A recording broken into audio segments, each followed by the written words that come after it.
Merci d'abord à Patrick de m'avoir invité pour un sujet qui était absolument infaisable. Alors moi, je vais pas sauver des vies comme Thibaut, sauver des bébés comme Anne-Marie et Samy.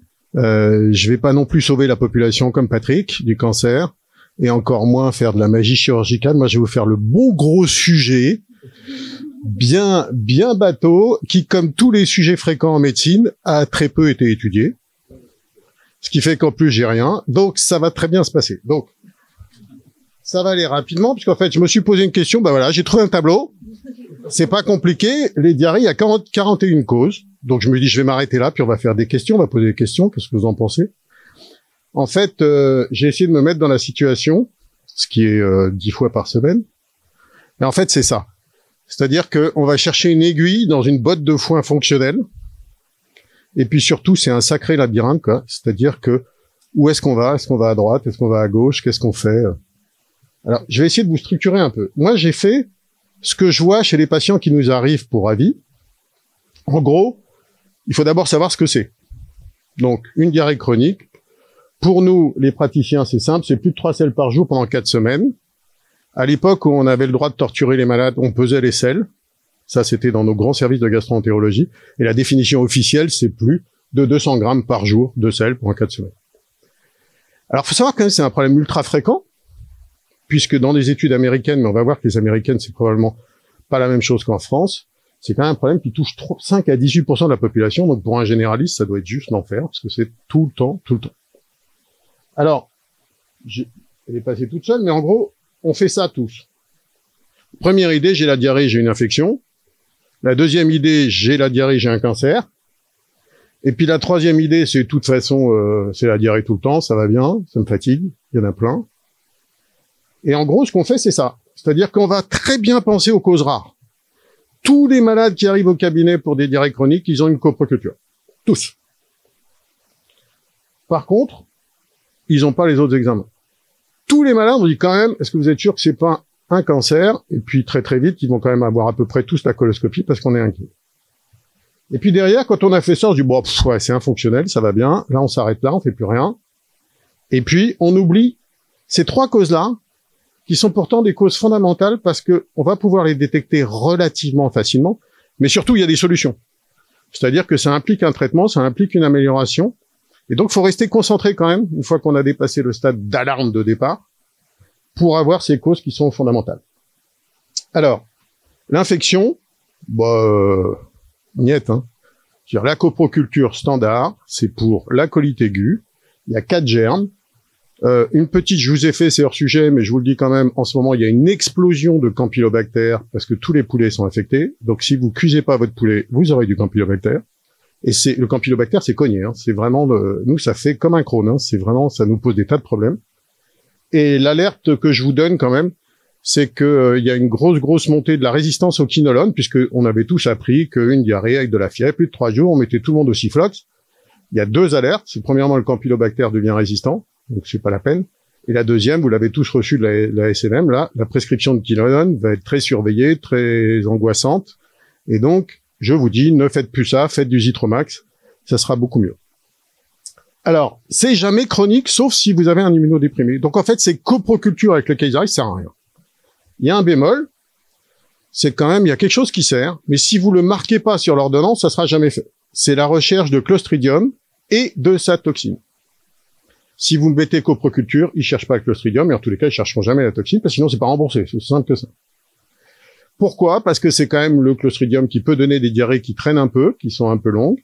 Alors, 2 notions importantes. Il faut toujours la toxine. Pourquoi? Parce que 3% de la population a du Clostridium non toxinogène. Donc, si vous traitez un Clostridium juste sur la copro qui vous dit Clostridium positif, vous avez traité 3% de la population pour rien. Et la deuxième chose, c'est que tout le monde a appris que c'est après les antibiotiques qu'on a plein de Clostridium. Sauf que c'est pas tout à fait vrai. 1/3 des colites à Clostridium surviennent sans qu'il y ait eu une antibiothérapie avant. Donc c'est pas parce qu'il n'y a pas eu d'antibiotique qu'il faut pas y penser. Et puis il y a un dernier truc. Alors là, moi j'en sais pas plus que vous, mais on en voit plein. Il y a une nouveauté, j'en ai vu 2 cette semaine. C'est les gens qui font le Covid à forme digestive. Ils gardent des trous pendant 6 mois, 1 an. Alors là, on cherche, hein. Moi, j'ai cherché un peu la littérature, j'ai rien trouvé. Mais c'est clair qu'on en a, et on en a en consultation régulièrement, donc vous les avez aussi. Alors l'autre, c'est l'obstructif, mais quand même, faut rester vigilant. Et les docteurs, on est là pour soigner les maladies graves. Donc faut rester clair. S'il y a du sang, s'il perd du poids, s'il a un antécédent familial de cancer, et s'il a plus de 40 ans, nous on dit 40, 45 dans les recommandations, mais 40 avec symptômes. Et là, il n'y a pas de discussion, c'est facile, on fait une endoscopie. Ça, c'est pas compliqué, tous les docteurs savent ça. Sauf que, il faut le faire, mais la rentabilité est assez faible. Vous allez trouver moins de 10% de maladies dans ces choses-là. Et la deuxième chose, et c'est pour ça que c'est une usine à gaz, ce sujet, c'est que il y a des papiers qui montrent que 33% des syndromes fonctionnels de l'intestin vont se présenter chez vous avec du sang et une perte de poids. Autrement dit, il faut le faire, mais ça va pas résoudre tous vos problèmes. Et justement, une fois que vous avez fait ces deux cases, on est tous pareils, on se dit, bon, bah, l'autre, il est fonctionnel, je fais rien. Ben non. Il y a deux points importants, parce que ça, on en voit sans arrêt en consultation. Le premier, c'est la fausse diarrhée. Alors, tout le monde l'a appris, personne n'y croit, faut le garder en tête, quoi. Et même les médecins généralistes, vous pouvez faire les tests, vous allez être vite réglé, c'est vite réglé. Soit c'est vraiment une fausse diarrhée, vous allez donner un laxatif, plutôt des fibres, il va vous dire ça va beaucoup mieux, j'ai beaucoup moins de diarrhée, vous avez gagné. Soit vous vous êtes trompé, et très très vite vous avez la réponse par téléphone. Hein. Docteur, vous m'avez donné un laxatif dans une diarrhée, et c'est la catastrophe. Qu'est-ce que vous avez fait? Mais au moins vous savez, c'est pas une fausse diarrhée. Et la deuxième chose, c'est le syndrome de l'intestin irritable, donc c'est quand même, à forme diarrhéique, c'est 3% de la population. Donc vous en avez tous. Et c'est ça, cette grosse masse de diarrhée chronique que vous avez. Il y a des recommandations, là, elles sont américaines, mais je les trouve bien. Et je crois que les recommandations françaises suivent. Il faut faire un test à la recherche de la maladie cœliaque.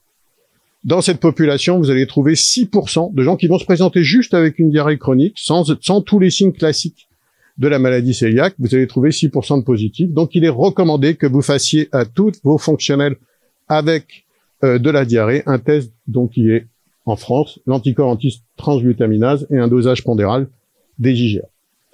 La deuxième chose, ça c'est mon dada, on adore ça, et je voudrais que ça passe en médecine générale, c'est qu'il vous est recommandé aussi de faire une calprotectine fécale, je vais vous en reparler. Le problème, ça va être de convaincre vos patients de dépenser avant 50 €, maintenant 70, demain, je sais pas quoi. Les laboratoires, depuis qu'on leur a mis un coup là en janvier, ils ont doublé le prix de la calprotectine, je ne sais pas pourquoi, mais c'est comme ça. Donc, faut quand même prévenir les malades, c'est pas anodin. Mais c'est un vrai bon test. Et puis, ils disent, surtout, ne faites pas de coproculture. Ça sert à rien. Faites pas de coloscopie s'ils sont jeunes et qu'ils n'ont pas de signe d'alarme, mais on retombe dans le même système. Et puis, surtout, ne rentrez pas, mais là, j'ai un expert devant moi, donc j'ose pas en parler, dans le système de l'allergie alimentaire, des tests, des IgE, des prix de tests, des trucs, parce que alors là, vous allez voir que c'est une usine à gaz. Alors, voilà, ça c'est un peu mon dada, mais ces trois petites causes là dont je vous ai parlé, faut quand même les garder en tête. Gardez-les, pensez-y. On est embêté dans les Mickey, que ce soit le Crohn ou la rectocolite. La rectocolite un peu moins parce que ça saigne beaucoup, donc souvent ils ont un diagnostic un peu plus rapide, mais toutes les études montrent que le diagnostic de Crohn, c'est entre 9 et 24 mois après le début des symptômes. Et nous, on a un souci, c'est que les maladies de Crohn, plus on les traite tôt, plus on est efficace. Là, on a encore reçu un jeune gamin il y a 3 mois, ça fait 2 ans qu'il a la diarrhée. Bon, il est arrivé, il est perforé, il est machin. Maintenant, il est chez Stéphane en chirurgie parce que c'était tout cassé, quoi. C'est dommage, quoi. On a vraiment, l'idée, c'est que pensez au Mickey et vous allez voir comment vous pouvez y penser de façon simple. Les causes médicamenteuses, c'est ultra fréquent. Alors, il y a ceux que tous les généralistes connaissent. La metformine, tout le monde connaît. La colchicine, tout le monde connaît. Il y en a plein. Et c'est vrai que d'avoir déjà le tableau de ce qui est le plus fréquent, ça vous aide et ça vous permettra de dépister des choses qui seront utiles pour rapidement voir, puisqu'on fait des tests rapides, on arrête, ça s'arrête, c'est formidable, on a trouvé une partie de la cause. Les causes alimentaires, ça c'est l'usine à gaz, mais là j'ai un expert dans la salle, donc je les mets quand même. Alors, causes alimentaires, on a n'importe quoi maintenant, il y a des gens qui se supplémentent en magnésium à des doses colossales, parce que c'est bon pour tout. Il y a le lait, on va en reparler un peu. Il y a l'alcool auquel on pense jamais. Quand on était jeune, où les gens buvaient plus, on avait des tests très très simples. On hospitalisait les gens pour diarrhée sous alcool. Et le test, c'est simple. Vous arrêtez l'alcool, 4 jours après, il n'y a plus de diarrhée. Donc, il y a des consommations d'alcool. Vous savez, il faut les chercher un peu, les consommations d'alcool. Elles vous apparaissent pas comme ça. Et puis, il y a les FODMAPs, les polyols, on va en reparler. Et l'allergie, c'est rare. C'est rare et c'est rarement sous forme d'une diarrhée chronique. Et puis, il y a la malabsorption, c'est rare, mais je vais vous donner comment ne pas passer à côté, du moins d'une grande partie des causes. Qu'est-ce qu'il faut faire? Ben déjà, on interroge. Moi, il y a un signe que j'adore, qui est pas dans les livres, mais que j'adore. C'est la selle nocturne. Celui qui se réveille la nuit pour aller aux toilettes. c'est rare qu'il soit fonctionnel. Celui-là, il peut passer directement chez nous, hein. Sans escale, sans autre chose, vous l'envoyez direct. Il y a la notion de voyage qui change tout, parce qu'effectivement, je vous avais pas mis, je suis passé un peu vite, la parasitologie. La parasitologie en France, à part les lambliases, il n'y a pas grand-chose. Enfin, je dis ça en ce moment, il y en a un saillant avec une épidémie de crypto et de virus de je sais pas quoi. Mais globalement, c'est très rare. C'est en général des formes très bénignes. Et donc, la parasito, elle est dans le contexte du voyage, mais là, elle est fondamentale. Il faut la faire. Les prises médicamenteuses ou toxiques, quand même 2-3 maladies rares, mais qui se dépistent un peu cliniquement, c'est les diarrhées des tumeurs endocrines, il y a le flush. Là, j'ai la diarrhée, je deviens toute rouge, j'ai le cœur qui bat, je vais pas bien. Ça, là, vous vous allumez. Et puis les signes d'hyperthyroïdie, on peut pas rater passer à côté d'une hyperthyroïdie, c'est dommage, mais ça, vous la connaissez mieux que nous. Et puis, on n'y pense pas, mais les antécédents chirurgicaux, c'est fondamentaux. Nous, on a plein de malades qui viennent pour diarrhée chronique. C'est clairement après la cholécystectomie. Il suffit de leur demander, ils vont vous dire, ah oui, c'est depuis qu'on m'a enlevé la vésicule que j'ai la diarrhée. Ça, c'est très très simple. Un test avec du Questran, ça s'arrête, c'est réglé. C'est une diarrhée au sol biliaire. Alors, voilà ce que je vous propose. Si vous faites des copros, demandez la toxine du Clostridium, la parasito dans les retours de voyage, et un bilan biologique minimum, qui en gros est une NUM, un truc pour l'inflammation, un bilan hépatique, un peu pour la malabsorption, faites au moins une ferritine B12. Si la diarrhée est importante, n'oubliez pas le ion au sang, on arrive encore à trouver des hypokaliémies sur les diarrhées, hein, ça arrive, il y en a quand même beaucoup, faut toujours y penser, ça c'est dangereux. Et puis une glycémie, parce que la neuropathie diabétique, c'est une des grandes causes de troubles du fonctionnement intestinal. Et puis derrière, il y a 2 outils que j'aimerais que vous ayez. C'est 1, la Calpro, s'il veut bien la payer.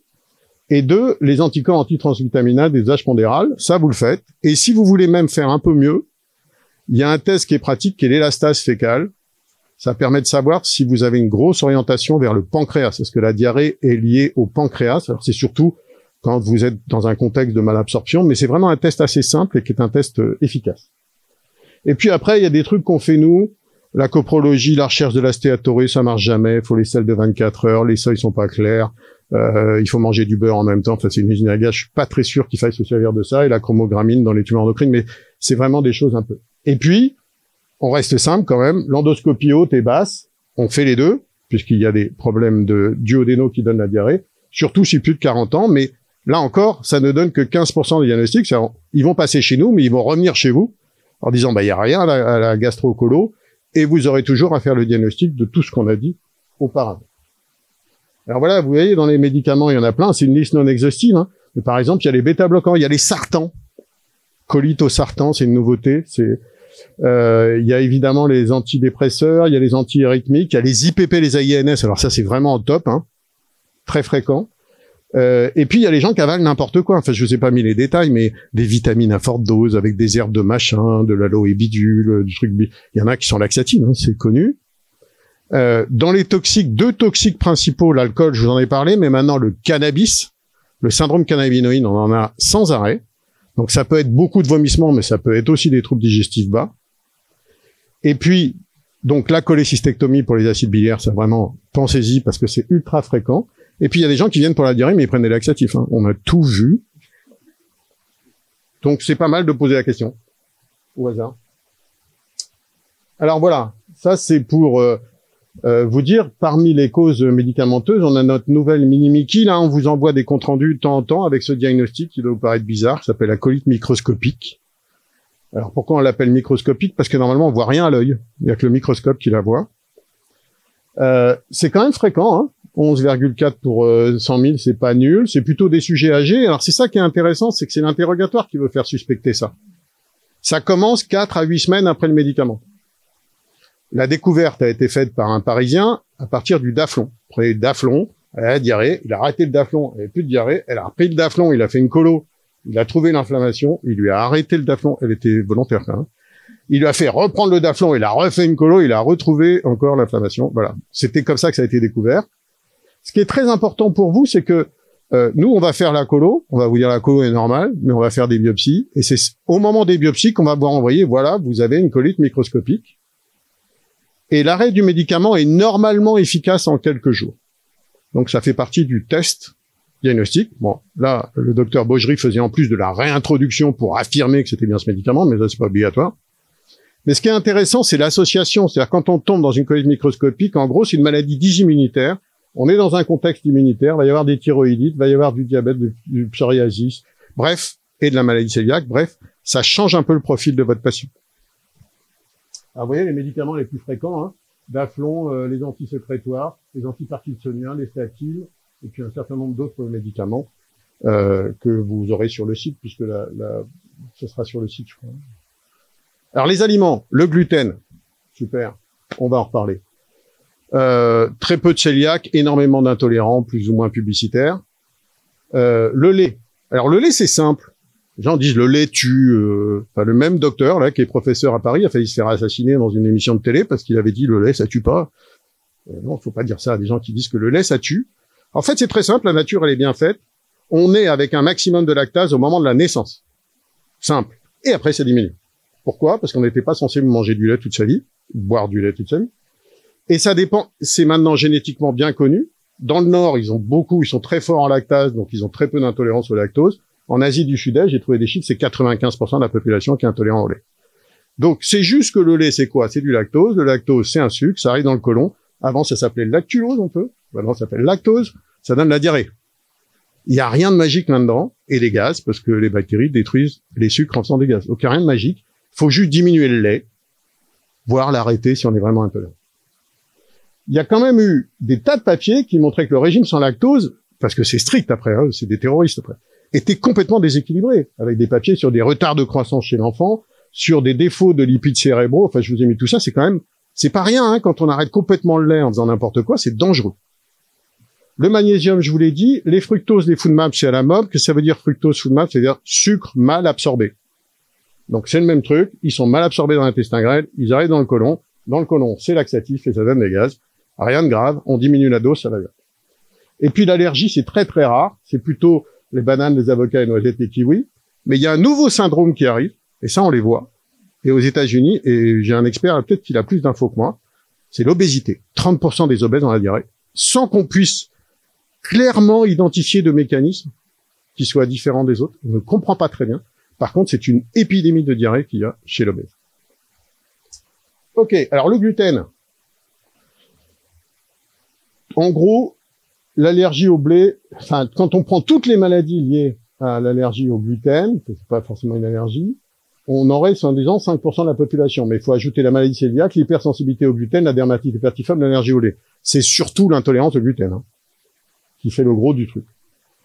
Et la différence qu'il y a entre la maladie cœliaque et tous les autres syndromes, c'est que dans les autres syndromes, il n'y a pas de maladie du duodénum. Faites des biopsies, il n'y a rien. Voilà. Et ce que je voulais vous montrer, c'est ça. C'est-à-dire que, en gros, quand on a une maladie cœliaque, on a un test qui va vous dire qu'il y a une maladie cœliaque à 95% des cas, et on a des complications. Et dans tous les autres cas, on n'a pas de complications, on n'a pas de test, il faut diminuer le gluten pour dire, bah, ça fait mieux, c'est, voilà, le test. Mais surtout, on a des délais qui sont pas les mêmes. C'est-à-dire que l'allergie au blé, c'est immédiat. Faire le symptôme, il est après. Je prends du blé, c'est 1 à 3 heures. C'est pas 3 semaines après. C'est pas 3 mois après. C'est je prends du blé, j'ai eu la diarrhée, je prends pas de blé, j'ai pas de diarrhée. D'accord? Donc en fait, tout ça est très compliqué parce que c'est très médiatique. Mais le truc simple, c'est que quand vous avez éliminé la maladie cœliaque, globalement, vous êtes tranquille, il n'y a pas de complications, il faut le gérer psychologiquement, je dirais. Alors voilà, c'est mon truc, ça. Donc voilà, vous m'oubliez les Crohn pendant 2 ans, c'est pas bien. Parce que ça augmente. Et ça augmente même beaucoup dans le Crohn, pour des raisons dont on pourra discuter, qui est compliqué, et notamment chez les adolescents. Donc c'est vrai que c'est une maladie qu'il va falloir vraiment être un peu attentif, parce que vous savez tous qu'il y a des complications sévères, et que plus on la diagnostique tôt, plus on la traite, plus on arrête la maladie, mieux ça va. Et c'est vraiment quelque chose qu'il faut garder. Alors, c'est pour ça que je vous ai fait ça. Alors, la calprotectine, pour ceux qui savent, je vais dire des choses simples, hein. C'est un truc magique. Quand votre intestin, alors quand je dis l'intestin, ça va du larynx quasiment à l'anus, hein, est inflammatoire, il va sécréter une protéine qui s'appelle la calprotectine, qui va tomber dans la lumière. Et ce qu'il y a de magique dans cette calprotectine, c'est qu'elle n'est pas dégradée au cours de son transit intestinal. Donc, s'il y a beaucoup d'inflammation, il y aura beaucoup de calprotectine. Donc, c'est un test ultra simple. Au départ, on disait qu'il fallait la selle du matin, machin. Maintenant, on dit qu'il n'y a aucun problème, c'est stable 3 jours. Vous pouvez faire la selle quand vous voulez, vous pouvez l'amener le lendemain au labo, mais il faut quand même manipuler les selles, c'est là que c'est ce qui reste toujours un frein. Mais on dit, bon, normalement, la selle du matin. Et à quoi ça sert? Ben voilà, c'est ça ce papier. Il y en a eu d'autres depuis. Hein. Ça, c'était enfant, adulte. Différencier un trouble fonctionnel d'une maladie de Crohn ou d'une maladie inflammatoire du tube digestif. Vous voyez les chiffres, c'est des sensibilités spécificités à 90%. C'est-à-dire que si vous avez une calpro normale, et on va en discuter, vous êtes tranquille. Il n'y a pas d'inflammation.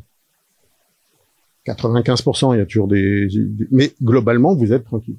Donc ce test, il est fabuleux. Il faudrait qu'il soit remboursé. Ça ne sera pas le cas. On l'a même pas dans les Crohn. On l'aura peut-être cette année dans les Crohn et les RCH, mais limité aux gastro-entérologues.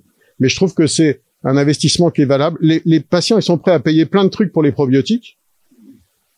Largement 50 €. Moi, quand je leur vends le truc en leur disant, je vais voir si vous avez vraiment une inflammation dans le côlon, ça coûte 50 €, la plupart me disent oui, quand même. Hein. Donc c'est un investissement que je trouve légitime et qui se fait. Alors attention, si votre calpro est élevé, ça veut pas dire que vous avez Mickey. Ça veut dire que vous pouvez avoir n'importe quoi de tout ça. Un gros rhume, vous avez une calpro élevée. Hein. Forcément, c'est du mucus avec de la calpro qui tombe, qui s'avale. Une Mickey, une infection digestive, une néocoïte, un gastrite, même les INS et les IPP peuvent donner ça. Des polypes, un cancer, maladie cœliaque, c'est pas grave. La calpro positive, ça veut dire qu'il faut faire des examens. C'est ça qui est simple. Alors, on est en médecine, c'est pas toujours tout facile quand même. Disons qu'il y a des seuils. Quand vous êtes au-dessus de 250, il y a un problème. Quand vous êtes en dessous de 150, c'est peu probable qu'il y ait un problème. Mais quand vous êtes en dessous de 50, c'est sûr qu'il n'y a pas de problème. Voilà, c'est des chiffres un peu... Il y a des zones grises, hein, comme dans tous les examens biologiques. C'est pas parfait, c'est pas oui-non. Mais globalement, ça vous donne une orientation quand vous êtes d'un côté ou l'autre, qui est quand même simple et vraiment très claire. Alors voilà, ça c'était le genre d'algorithme qu'on a, vous voyez. Moi, ça, je sais pas faire, parce que c'est des trucs, il y a 18 flèches, c'est le labyrinthe, je vous ai montré au début, là. Si vous avez ça, vous faites ça, mais vous faites quand même ça, mais revenez quand même derrière au cas où. Je pense que là, ce qu'on a déroulé là, assez simple, ça va vous permettre de faire le diagnostic dans 80 ou 90% des cas, de mettre les gens dans les bonnes cases et de leur donner le bon traitement, ce qui est toujours bien. Voilà, puis je vais gagner du temps pour vous dire que, voilà, c'était un topo impossible, mais ça reste simple, en fait, ça reste de la médecine avec un bon interrogatoire, un bilan biologique qui finalement est pas énorme. Ne m'oubliez pas les Mickey, les malabsorptions, ce serait dommage. Rapidement, à 40 ans quand même, un côlon symptomatique, c'est quand même une endoscopie, il faut rester dans les bases simples. Et puis, on va vous renvoyer à une majorité de patients fonctionnels avec lesquels vous allez vous débrouiller, comme d'habitude, ce que vous faites très bien. Je vous remercie.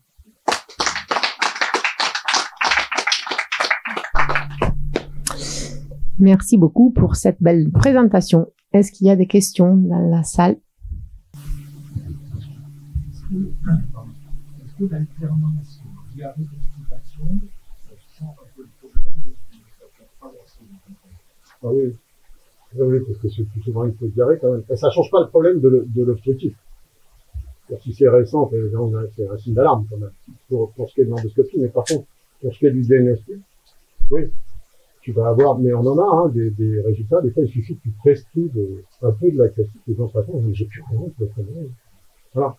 Parce qu'ils peuvent vivre très mal la majorité de diarrhée, qui est parfois en plus impérieuse. Ça peut qu'en plus c'est des sujets âgés en général.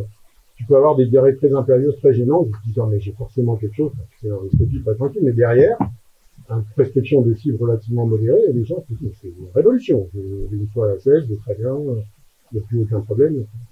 Donc oui, et puis le test, tu risques pas grand chose.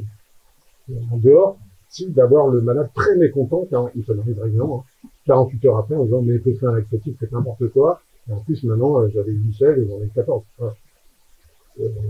C'est le seul risque, mais tu les préviens, tu leur dis, ça aide, voilà, on va voir ce qui se passe. Et quel type de fibres? Mais il y en a de moins en moins, puisque le laboratoire arrête. En gros, aujourd'hui, tu as le psyllium et le staphylococcus, si je dis pas de bêtises, mais puis ça s'est arrêté là, puisque les autres qu'on avait ont été petit à petit arrêtés, comme tous les médicaments fonctionnels, hein, il y en a de moins en moins. Et bon, il y a encore du psyllium partout, et du spaghulax qui tient la route pour l'instant, je sais pas combien de temps, mais pour l'instant ça tient. Tu as d'autres informations sur la question? Voilà. Spaghulax, psyllium, pour l'instant. Merci.